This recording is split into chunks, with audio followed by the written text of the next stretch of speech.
Salut la population, on se retrouve aujourd'hui pour une toute nouvelle vidéo où je vais vous... 1, 2, 3. Où je vais un peu du coup vous expliquer ce qui peut ne pas aller ou pas en fait dans ma vie en ce moment. Donc pour vous expliquer et vous remettre les pendules à zéro, en août 2019 on est parti en Camargue avec mon compagnon pendant une semaine.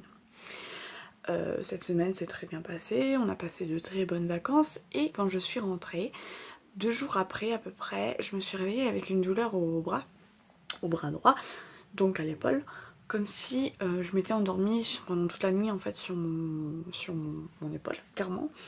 Et la douleur était du genre tenace. Voilà, donc j'ai fait comme si de rien n'était au début, puisque je me suis dit ça va passer, forcément c'est une courbature, donc voilà. Et je me suis rendue chez le docteur de mon village qui, pour 25 € de consultation, m'a dit que ce n'était rien de grave et que ça passerait avec des Doliprane. Je lui ai fait soi-disant confiance. Ensuite, plusieurs jours ont passé, j'ai toujours eu mal comme pas possible. Le fait de conduire pour aller au travail, le fait de passer les vitesses avec la voiture, ça fait pas forcément du bien.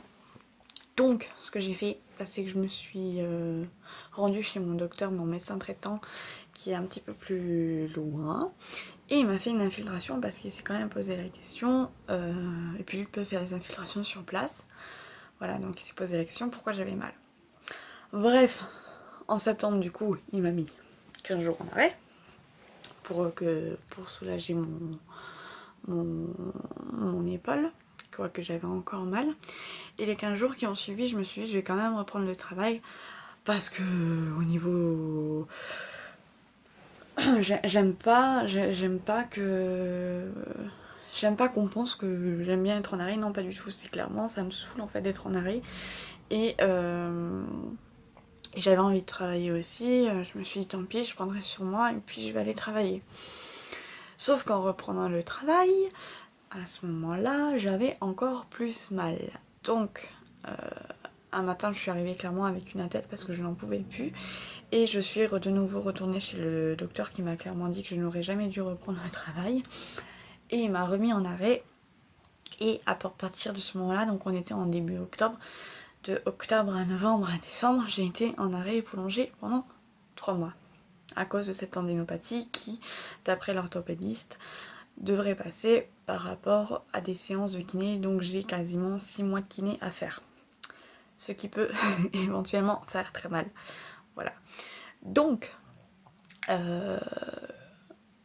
j'ai repris cela étant en janvier. En janvier, j'ai repris le travail.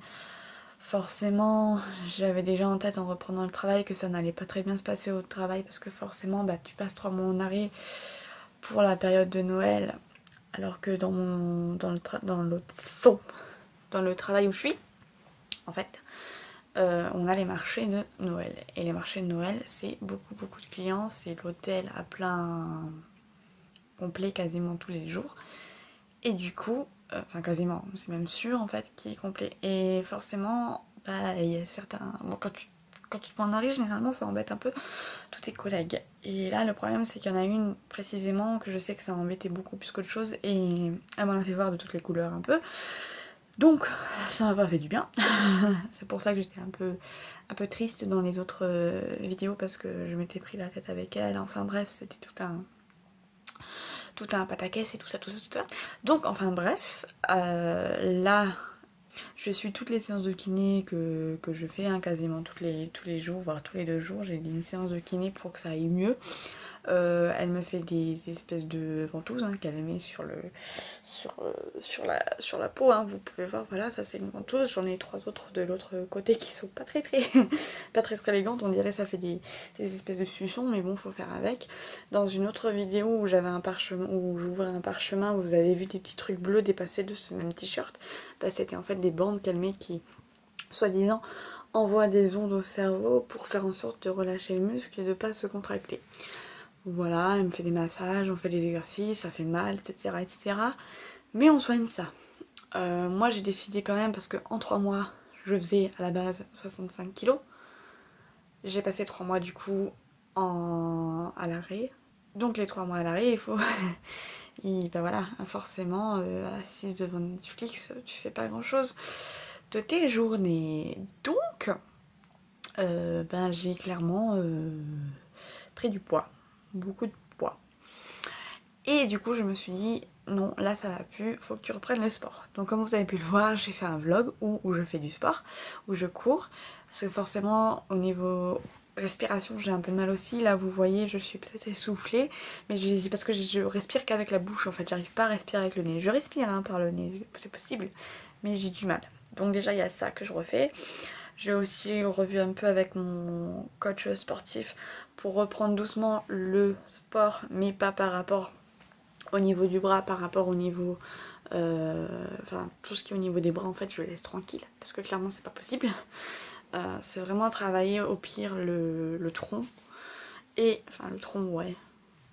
Oui, le tronc, le ventre, les hanches, les cuisses, tout ça. Travailler ça, j'ai repris un peu doucement le tapis de course. Évidemment, je fais attention. Si je vois que ça fait mal au bras, je vais arrêter tout de suite. Pour que ça aille un peu mieux par la suite.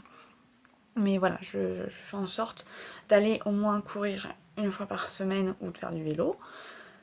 Et de retourner du coup à la salle pour pouvoir faire du tapis de course. Clairement, voilà. Donc je vais vous faire suivre un peu tout ça parce que j'ai quand même aussi à perdre au niveau du menton. Là, vous voyez le petit double menton qui m'embête. Je vous remettrai aussi des photos de moi quand j'étais à l'époque à la Réunion où je faisais 55 kg, mais je pense pas que j'y retournerai à mes 55 kg. Voilà, j'essaie aussi de manger un peu mieux, un peu plus équilibré, en petite quantité aussi, ce qui est un peu plus compliqué. Et voilà du coup mon petit déjeuner accompagné de mon petit cahier de nutrition où j'ai un peu noté tout ce que la Amélie.fr me conseillait par jour. Voilà, donc avec un peu de poulet, une tranche en fait, hein, une tranche de blanc de poulet ou blanc d'Inde, filet bleu de poulet ou filet de dinde. 2 petites tranches d'emmental, une saucisse, mais ça ce sera l'avant-dernière, après je n'en mangerai plus. Et après on a du coup notre jus d'orange assez haut, assez grand. Et après notre petit yaourt soja, fruits rouges ou framboises, que sais-je encore, avec des abricots et des fruits secs que j'aime beaucoup en fait mettre dedans. Comme ça j'ai mon truc de fruits pour la journée. Et voilà, et du coup je vous refais un petit switch de ce que je vais manger ce soir en fait. Alors pour ce qui est du soir, quand je travaille de 14 h à 22 h, je m'achète des petites salades du coup dans mon supermarché. Donc j'ai le choix en fait, voilà, là je sais que je vais travailler 5 jours donc je me suis acheté 5 espèces de salades pour pouvoir manger ce que j'ai besoin.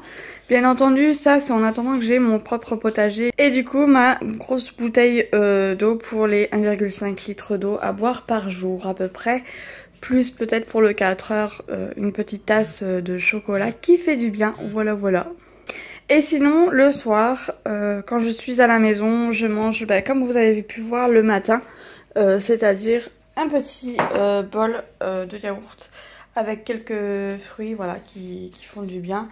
Éventuellement une biscotte avec peut-être un peu de beurre, mais c'est tout. Voilà, c'est pas mal de choses à mettre en pratique pour que ça aille mieux. Niveau nutrition, ça va, j'évite tout ce qui est sucré, tout ça aussi pour les caries, parce que ça aussi il faut que je sois suivie. Enfin bref, voilà, c'est un peu mon petit moment où je vous explique un peu tout ça. Et voilà, donc je vais suivre ça avec vous, je vais aussi vous montrer un peu les avancées. N'hésitez pas du coup à vous abonner sur Facebook